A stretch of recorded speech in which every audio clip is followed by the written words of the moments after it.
Hello? Hi, this is Jeanine. Hey, what's up? Not How you much. doing? Good. How are you? I'm good. Chilling. That's good. That's good. How have things been going? Not so bad. I mean, LA is kind of on fire right now, so apparently it's like the air's not safe to breathe, so I've been chilling inside a lot, but I'm all right, just making music, doing my thing. How you been? Been good. I'm in New York, so it's been okay so far. How's the COVID situation over there? Is It's it getting gnarly still? yeah, it's getting better. We're finally gonna have indoor dining at the end of the month, which is a big step. But Wow. I mean, we've had that. LA was quick to get the indoor dining. Or not really, actually. It's like I guess like some places I've been have been indoor, but it's kind of like an open roof thing, so maybe they consider it a patio. I don't know. yeah, it's been kind of crazy here that it took so long to finally get to that step. But here we are, and Hmm. it's nice to actually like be able to go somewhere that's not my house. Yeah, I feel that. You guys have to go crazy inside. Yeah, it's been a long couple of months. For real. I have a cute little icebreaker that was asked at freshman orientation, which is like a big thing on campus. And the question is, if you can be any item in the kitchen, what would you be and why? Oh man, in the kitchen, um, maybe a blender because I throw a lot of different weird shit together in my life and kind of make it make sense, like a lot of different random shit. So maybe a blender. It's a good answer. It's one of the few I haven't really heard that much, so I love hearing new answers to questions. What's the most common one? A knife. Okay, fair enough. Yeah, I also said I'd be a knife because I'd have a sharp wit, but after hearing everyone say a knife, it was like, okay, it's very common. That's funny. That's jokes. And then I have another question that I think says a lot about a person. We'll be super philosophical afterwards, but my question is, what is your favorite album in your personal collection? And by personal collection, I mean you physically own the album. Sorry, what? What's my favorite album in my personal collection and what? And like it has to be physical, like you physically have it, not as like a download, but as like a vinyl record or a CD or a cassette or something. Um, Probably Blood, Sugar, Sex, Magic by the Chili Peppers. Um, that's the first album that I ever bought um as a kid, so that one's definitely like the most special one, and it's kind of like early what got me like inspired, just because it's like a lot of different things kind of infused into one, and I feel like my musical taste is kind of like that, like it has like punk, hip hop, like has a bunch of stuff kind of mixed in. um so probably, yeah, Blood Sugar Sex Magic by the Chili Peppers might be one of my all-time favorite albums. Such a solid album. I love how Yeah. you said it blends so many genres, as you do in your own music, which actually leads me to my next question. So I don't like placing artists in genres just because it's so difficult nowadays, and I don't want to mess it up. Yeah. So, how would you describe your sound in 3 words? um 3 words. Okay. Wavy. um Wavy. um I don't know. It's so different. Like my music's always different. Wavy, weird, and sad. I don't know, but I don't just make sad music either. So I don't know. That's hard. See, I can't even do the 3 words thing because like I have songs that are literally like alt rock, and then I have songs that are like R&B, and then I have songs that are like hip hop, and then pop songs. So it's literally, it just depends on like the song, because I guess 3 words couldn't describe all of it. I don't know. I think you're a very versatile artist. Yeah, I'll say versatile.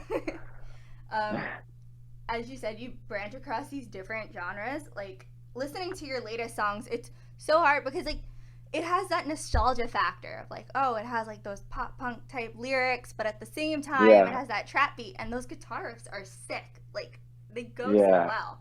Everything complements fantastically. So, as you said, it is extremely difficult, and I always love hearing how an artist describes themselves because I might not pick the same three words. yeah. I mean, I never have a clue what to call my music. At this point, I'm just like, let's just call it pop music because I think pop music now is kind of like anything.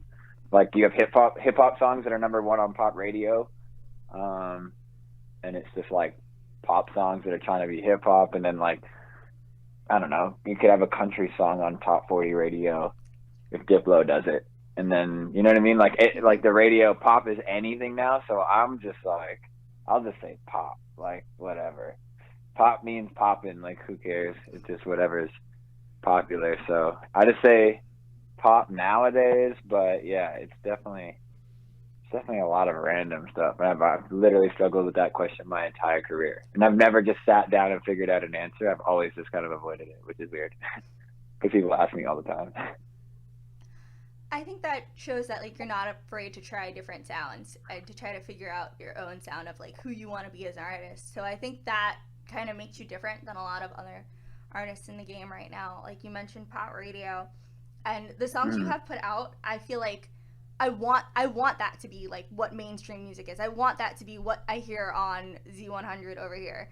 And I wish that was more supported here, at least in New Yeah, York. for real. Yeah, I mean, it's like, but I feel like randomly a weird song will just cut through every once in a while where you're like, oh, this is weird. Like, as if this is on the radio right now. So that's pretty much like what I'm banking on is like one of my weird songs getting the kind of pop shine and then it opening up that sound to like mainstream. I definitely think it's possible just because of all the different factors that go into the songs you have put out so far. Hmm. And I'm actually quite curious. We spoke a little bit about radio. What is your thoughts on streaming services? I mean, they run the show at this point. They, my thoughts on them. I mean, it's dope. It's like a double-edged sword. You kind of like live and die by them. Like, um, if you don't get put on like certain playlists or whatever, you're kind of like, all right, well, what real chance do I have? Like the organic growth is hard to compete with when, Spotify champions somebody and decides to put them on. Like it's just, you can't really compete. So you kind of like everyone has them in mind while creating music, which is weird. And I definitely don't like that aspect of it. Like me thinking even like, oh, what playlist would this belong on? Like while I'm writing a song, it's just like kind of goes against like how I make music. So I don't like that, but I do like the fact that I didn't have to sign a record deal or anything to move out to LA. Like I was living just passive income off streaming when I was living in Toronto. And I went from being like super broke to like all of a sudden I had some money and I could pretty much do whatever I wanted. Not like whatever I want, but like I was living more comfortably than I ever had. And then moving to LA and being able to support myself just off putting songs on the internet like wasn't really possible at all. I remember trying to sell like physical CDs when I first started like rapping way back in the day, which is just like hard to make a living. So it's like a double-edged sword. Yeah, they kind of like control like how people view music and how people think about creating music and like how quickly people want songs to get like not really any kind of like build up. It's like, oh well, 30 seconds counts as a stream, so make sure you like hook them in 30. Like it's just like a different kind of changes how people make music. But yeah, it's dope because you can literally just be self-employed and not even know really what you're doing. Like I was just making music for my bedroom, so that's sick. The opportunities are dope. I agree with you.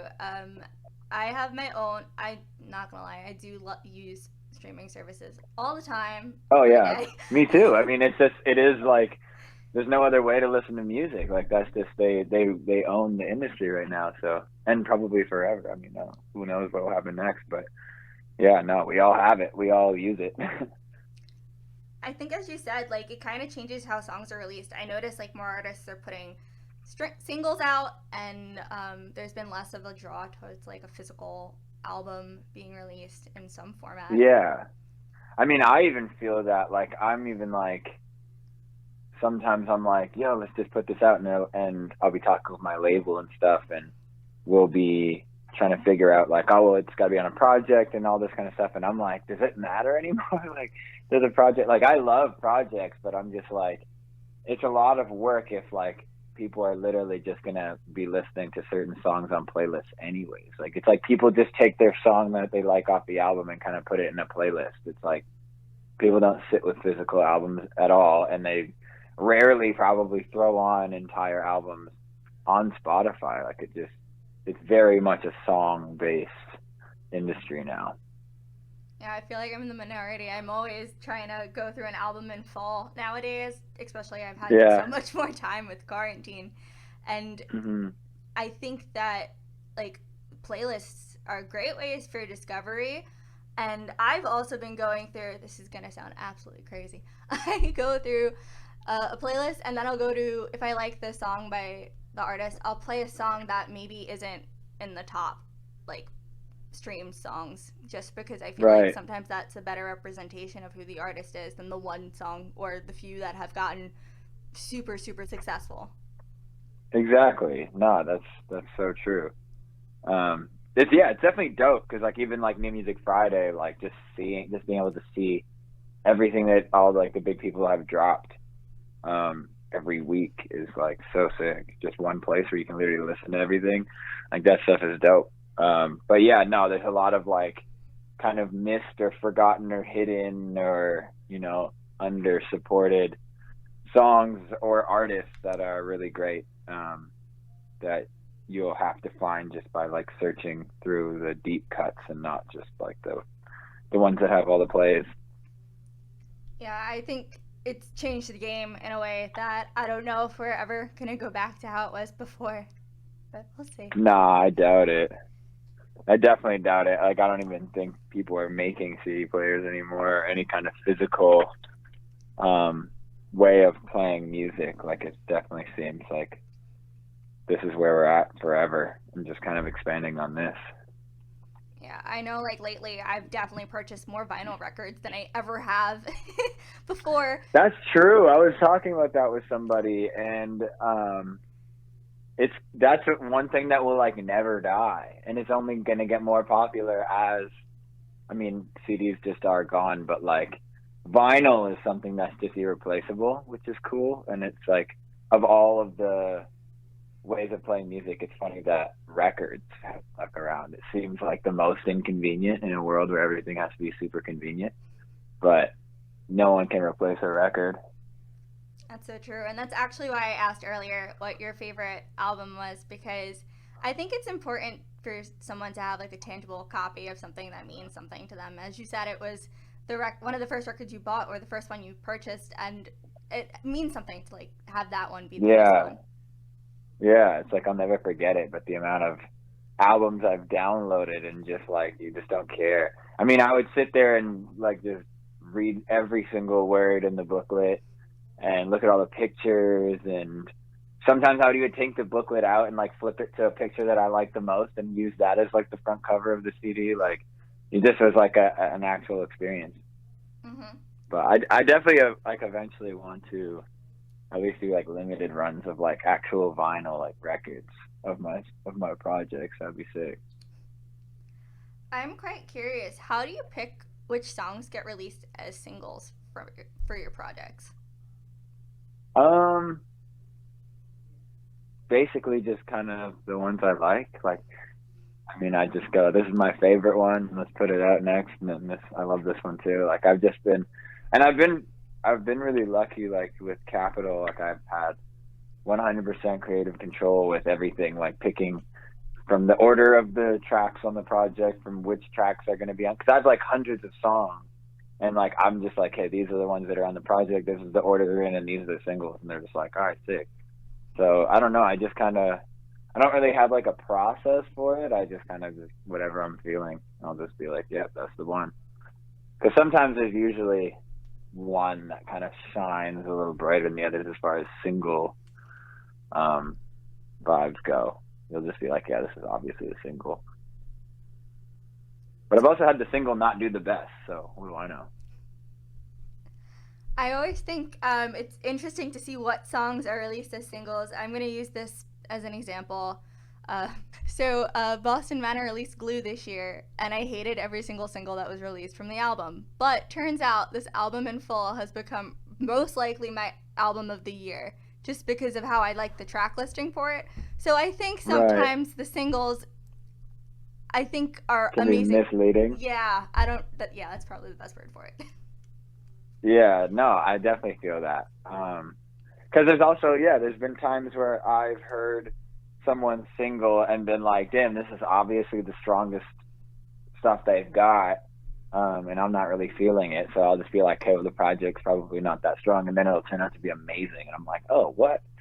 Sometimes it could just be a misjudgment. Or sometimes they're just like, we think that this song will just appeal to the most people, not necessarily it's the best one. We just think it's the easiest to market or most commercial or most, you know what I mean? Like there's like Mm-hmm. a more of a push behind it. Um, it's like a whole business. So I don't know. It's like a lot of stuff comes into play with that. But for me, it's literally just like a gut instinct. I'm just like, yeah, this one feels like the single. There's not really any kind of rhyme or reason.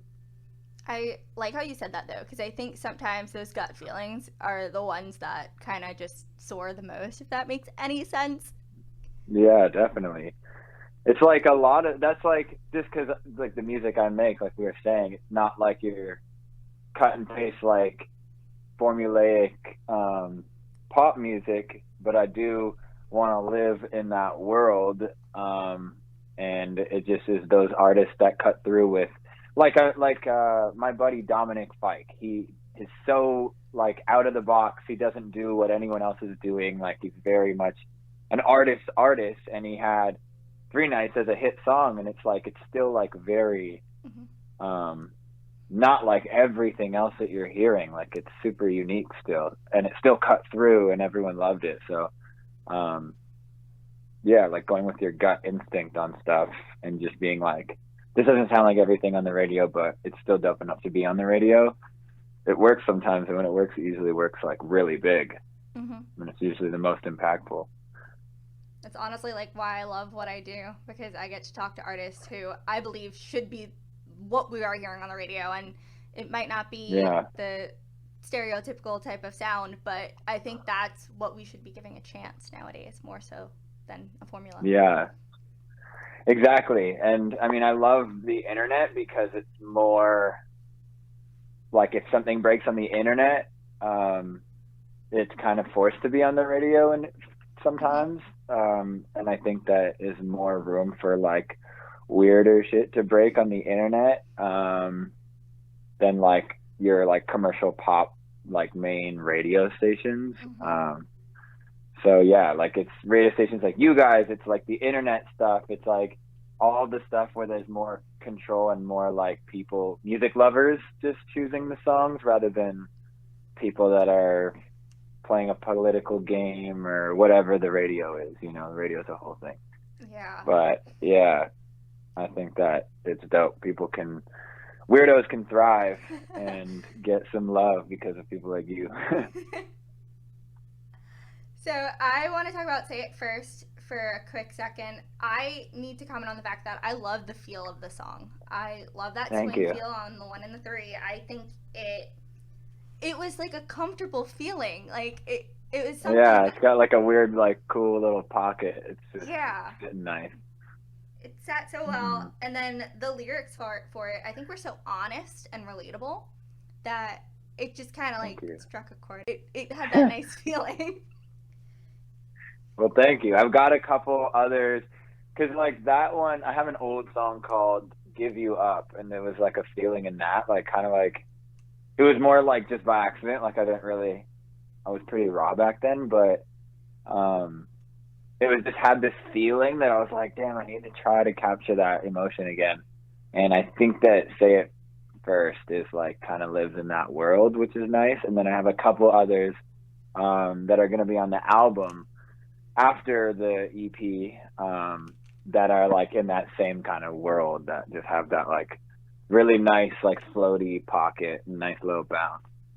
It's just not. I think that everyone wants really fast shit right now for radio. Like everyone, even radio.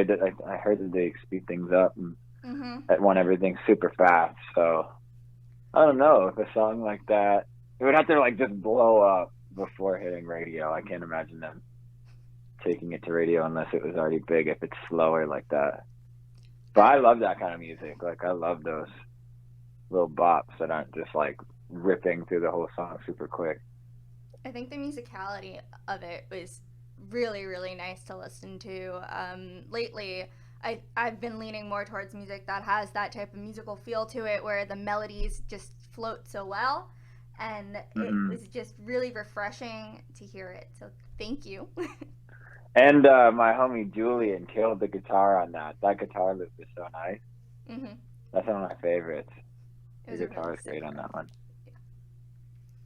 So I also am wondering, what was your "this is it" moment, like when you were like, "This is what I want to do"?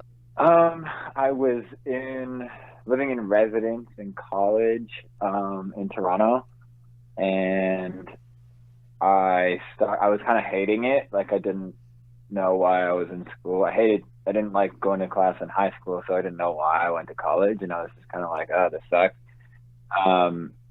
But I was good at what I was doing. It was just like something about me sitting in class for some reason, just like there was like a block there. I started making music in my dorm room, and it was kind of a joke at first. Like I just would make songs like making fun of myself, and like because I wasn't even too confident in the fact that I was making music. I was like, this feels weird. Like I've never made music, and I was rapping and stuff, so I wasn't that confident. But then I can't remember when it was. At some point, these people in residence started like to hear my songs through like mutual friends or something, and then they started listening to them at like parties and stuff, like in residence. So then I was like, oh, this is crazy, no way.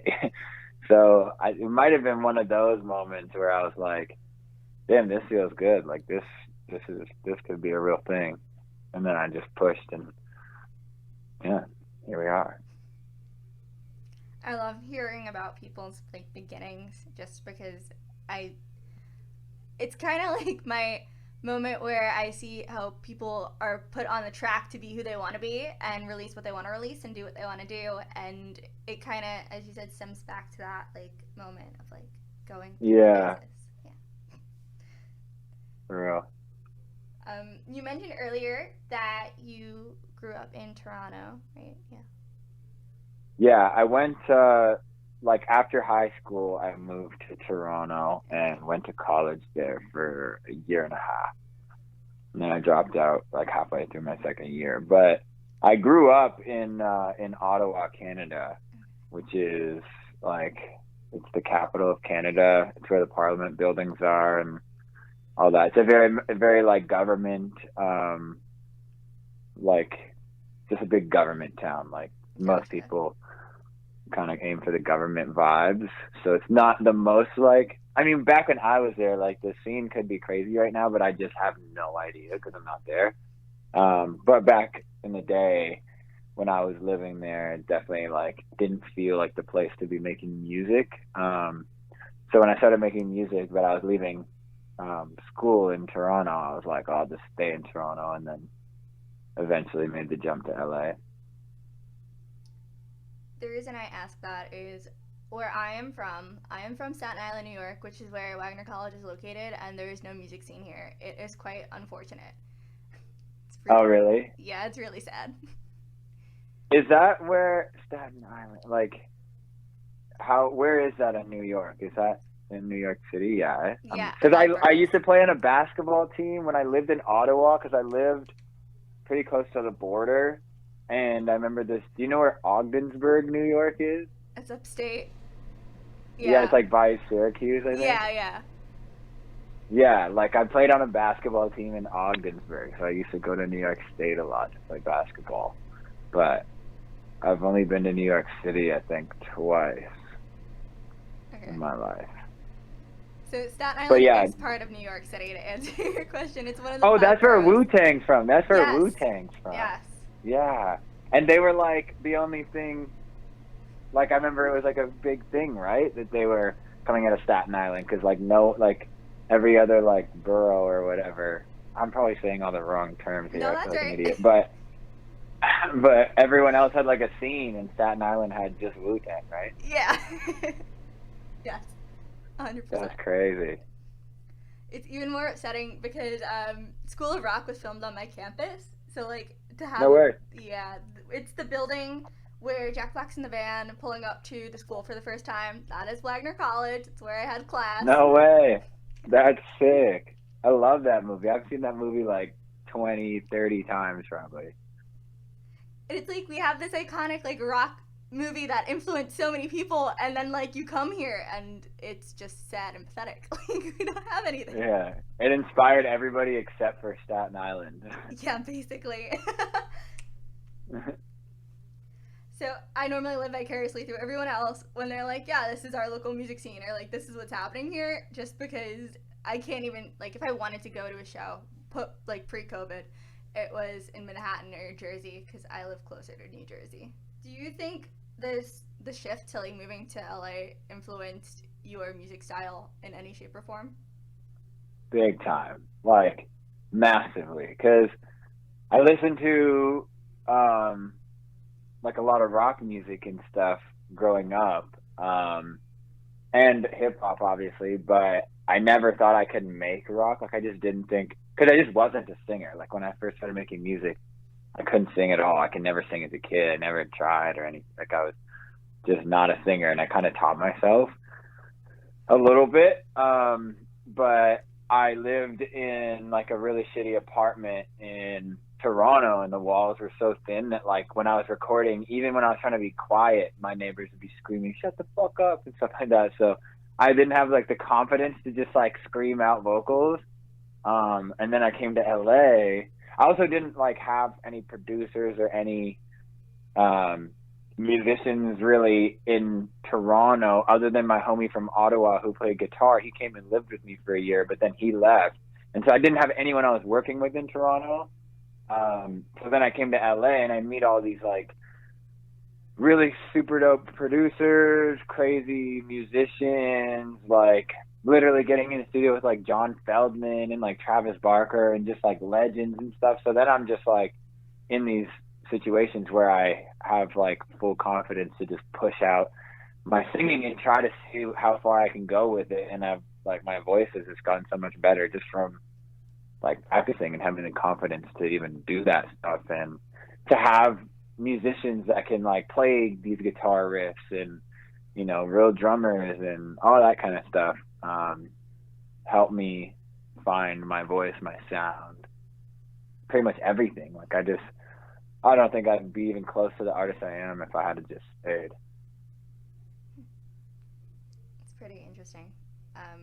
Yeah. It's also like there's like an attitude around here that like Toronto's really dope. Toronto's super dope.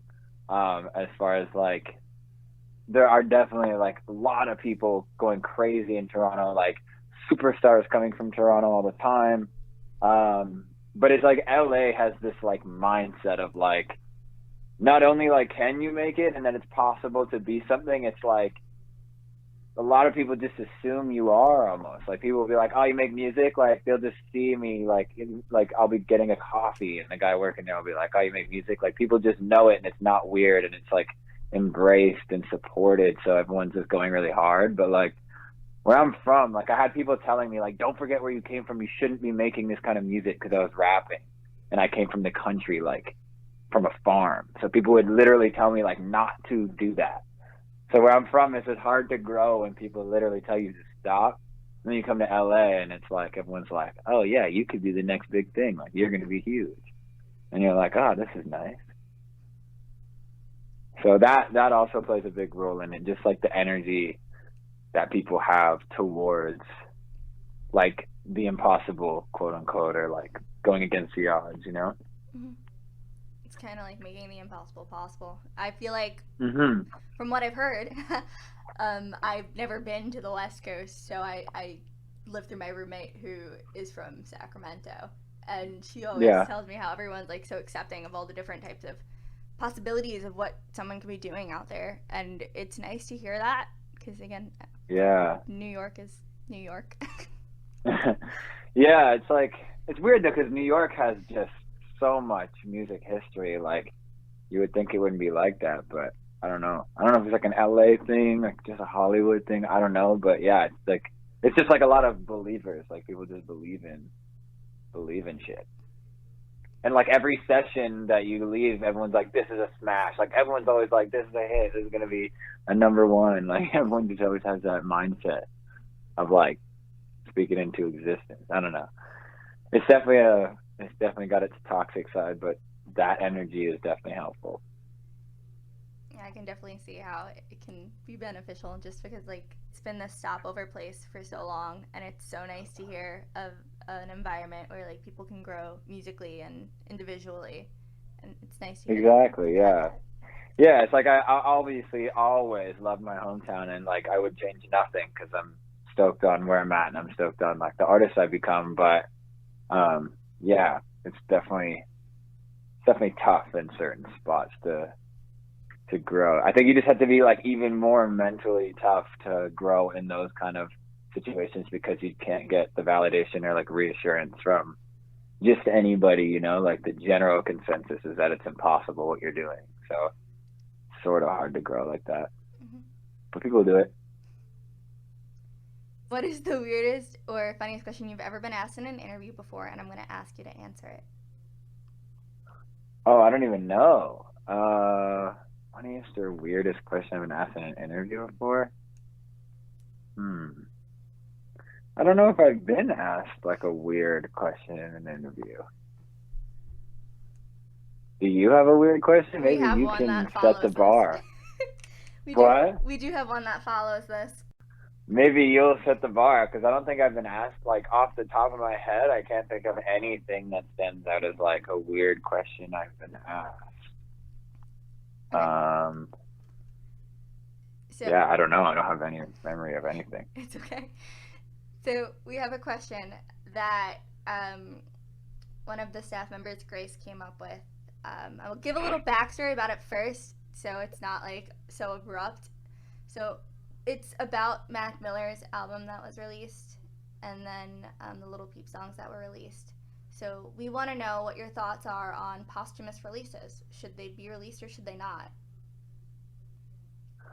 Huh, that's so tough because it's like depending on, like, if I died, I would want them to drop my music because I'm like, I have so many songs. It would be such a shame for them not to come out, and I would want like my mom to be able to like make the money or something, or like my girl or my my parents, my somebody could eat off my music, that they supported while I was here. So like I would want to, but I wouldn't have any kind of control over it. So like it's kind of this like double-edged sword where there's a lot of stuff I wouldn't want to come out, but I wouldn't be able to say that. So I guess you kind of just got to deal with it. But like someone like Prince, like specifically said he did not want them to ever do that. I'm pretty sure.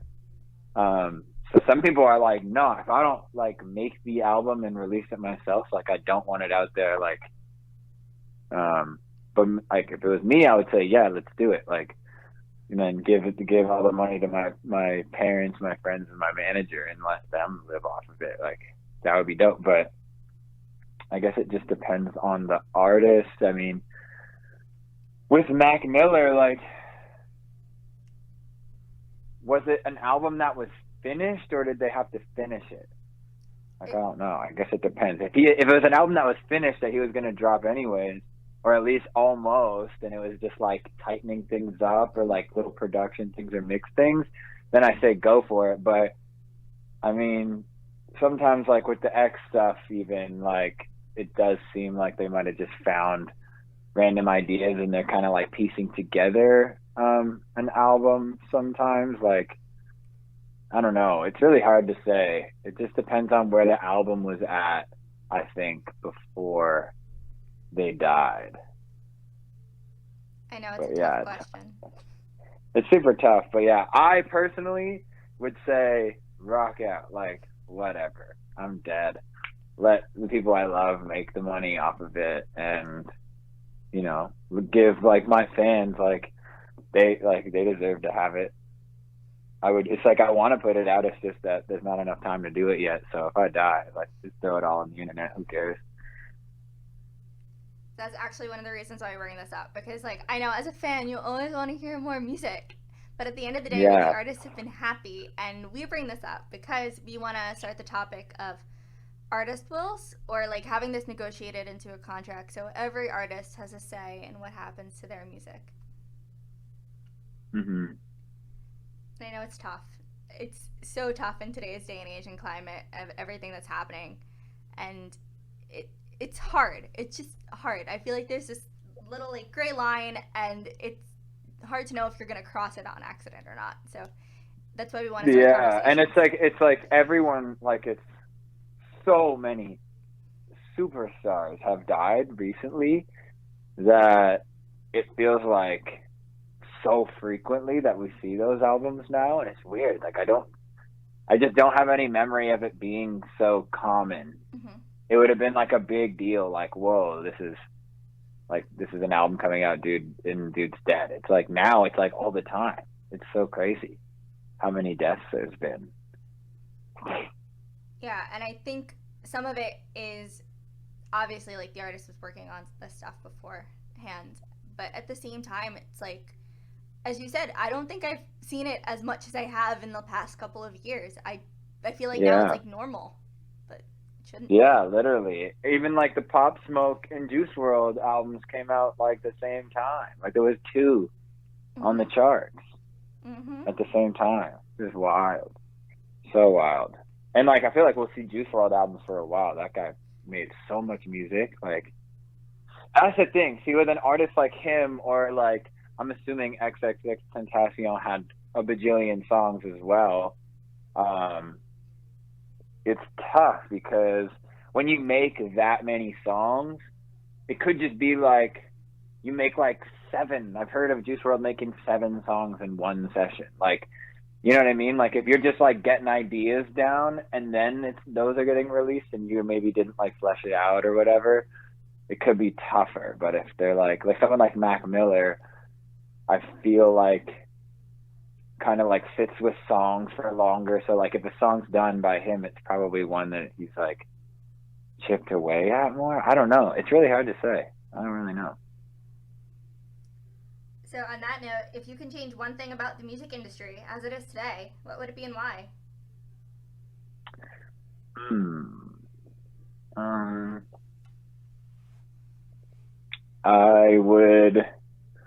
I don't know what the solution is, but like, things aren't really, a lot of the time it doesn't feel like it's necessarily about the music these days. I feel like the music, I mean, at the end of the day, good music will always have a place. Like, good music is good music, and there's never going to be a time where like the top people in the world aren't just really good. Like Kendrick, Drake, these guys are like so good, and that's why they're at the top, and that's always going to be the case. But I feel like being like TikTok or like social media savvy is like almost more important than the music as far as like getting exposure or getting on. So I don't know what I would change about it, but it's like sometimes I'm like, damn, I wish I was making music in the 90s, but then I'm like, oh, but would I even be making music? Because I wasn't like naturally a singer or anything like that. Like I had to just like chip away at this thing by putting music online until I got a record deal and whatnot. So maybe I wouldn't even be making music if I was doing this in the 90s, but it kind of seems like it was a doper time to be popping back then. I feel like now it's like everything is just about like social media or like your life, and people wanted to know about every move you make rather than just like your music. That's one of the issues I have with the current climate of everything. Actually, you're the first person that's brought this up, so I can actually talk about it. I agree with you. I think nowadays a lot of things are influenced by what's put on social media, and I'm going to sound old, but I'm really not. I don't have TikTok. I don't know how it works. I don't understand what it does, but I know it's had so much impact on like what's put on a Spotify playlist, and I'm like, oh, this Yeah, sounds it's popular. massive. It's crazy. I mean, I have TikTok, and like I've been told a million times, you gotta get into TikTok. You gotta be posting TikToks, and I'm just like, I don't like want to. I don't know. Like it just isn't me. Like I'm just not like. I try my best to be good on social media, but it just isn't first nature. It's totally like, or second nature, or whatever the saying is. But it just isn't. It doesn't feel natural. Like I have to put the thought in, being like, oh, I should post something on Instagram today or something, or like Twitter. Like I'm always having people like, yo, you don't tweet. You got to tweet more. I'm like, oh yeah, I'll go and tweet, I guess. Like it's just not how not how my brain works. So yeah, definitely shitty. I definitely just love making music, and the music part is by far my favorite part, but it's this whole all-inclusive shit. I know people that like I think aren't that great at music, and they're killing it because they're just so good at putting themselves out there, and they're just like, their personality is so big and everyone wants to watch it. But I mean, shit, it's dope for them. Like now there's careers being made that in music where people aren't even that great at music, so maybe it's a good thing. Who knows? I just find it awkward for me.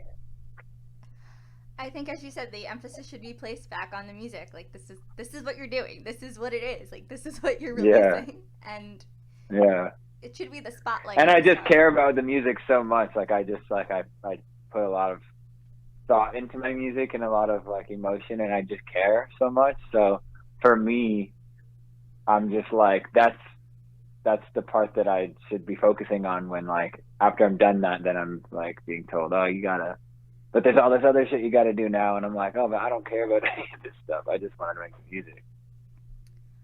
What's your favorite part of a song that you've written? My favorite like section, like part of a song, like actual section of one of my songs. It can be like a lyric or anything that goes into it.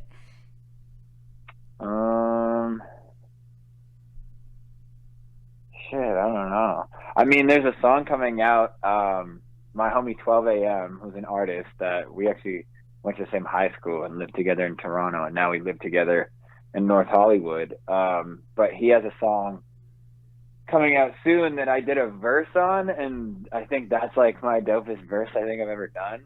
So it's not out yet, but that verse is definitely like feels like a highlight, but then it's just like it keeps changing. Like if I like something, I'll like listen to it like crazy, and then as soon as it's out, I don't listen to it anymore. So whatever was my favorite, the second it got released, like probably something else became my favorite. I really love my song I'm Not Ready. That was on my last EP. I wrote that about my uncle who passed away. That one means a lot. So yeah, it'd probably be something that just means a lot, like something real and something deep. That song's the first thing that comes to mind, but yeah, I don't know. Someone once told me that once a song is released into the world, it doesn't belong to the artist anymore, it belongs to the people. And it's so true.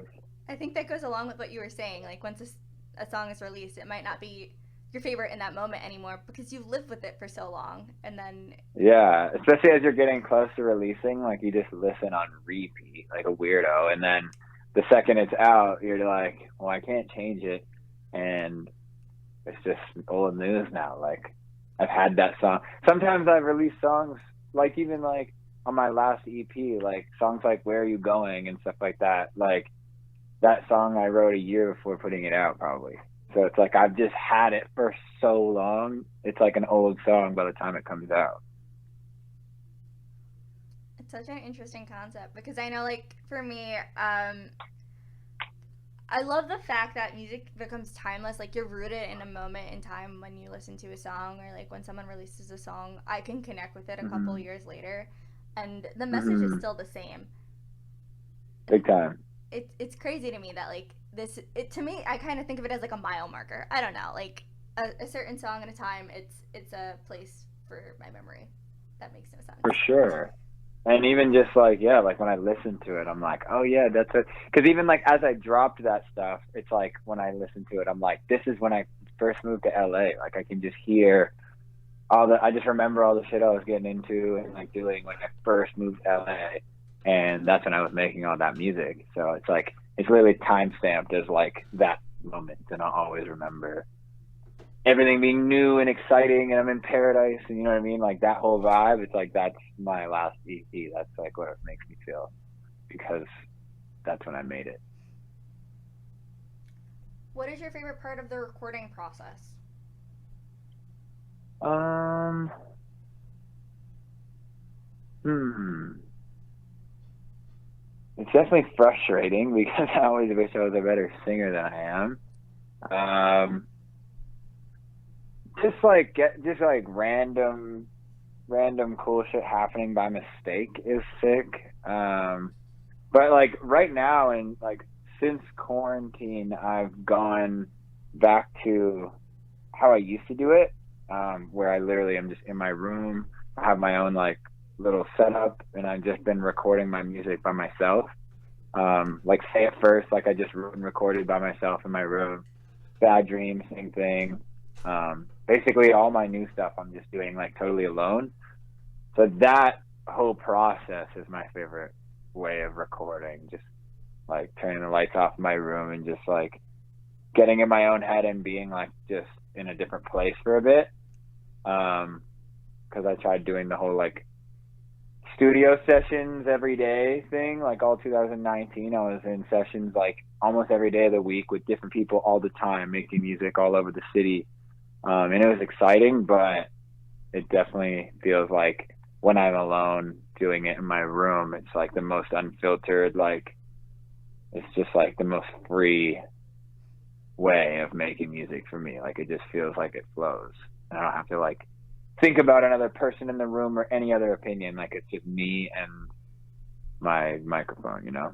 So I guess I don't know what part of it, but like that process is my favorite. I love how you said that, and I think that plays into how everything you've released is very honest. And Hmm. I think, like, you kind of went back to your roots, I guess, of how you Yeah, were but recording. literally, I, that's literally. wonderful.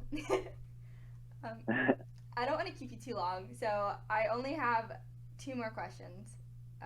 Cool. Okay.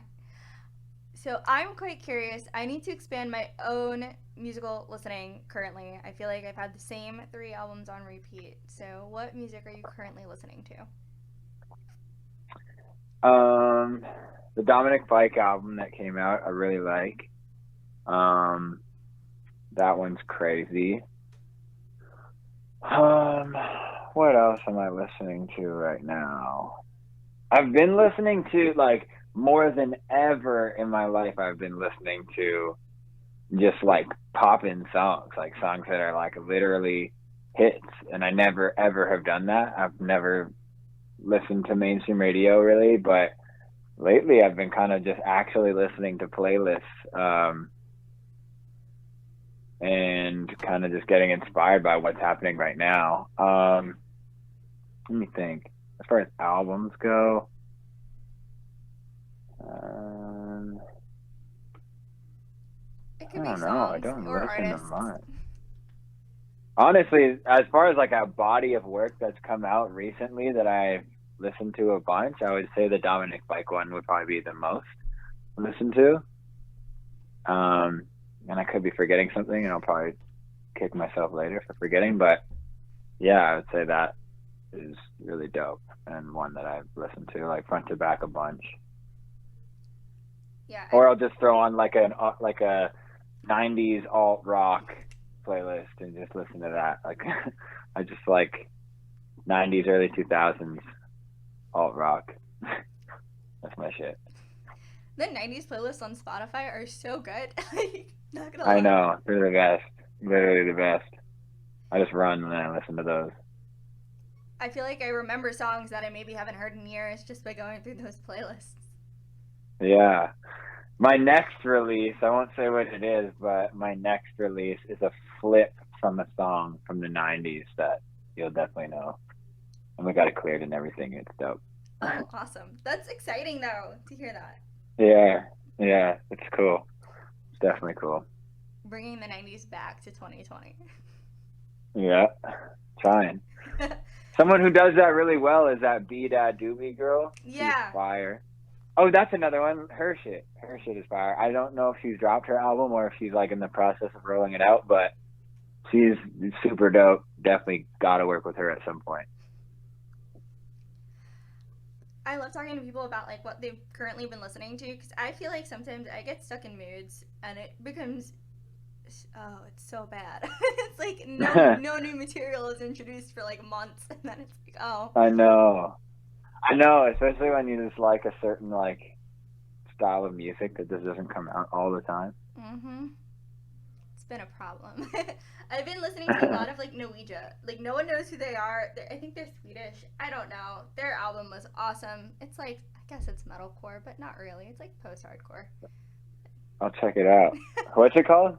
The band is Norwegia and the album is Through Fire, All Things Are Renewed. Okay. Sick. I want to check it out. I feel like it sounds so angsty, but it's not. Sounds dope. Yeah, I feel like I need to be introduced to new music more so now than ever, especially I have more time. Yeah, literally. It's insane. Seriously. And I have one more question. So. All right.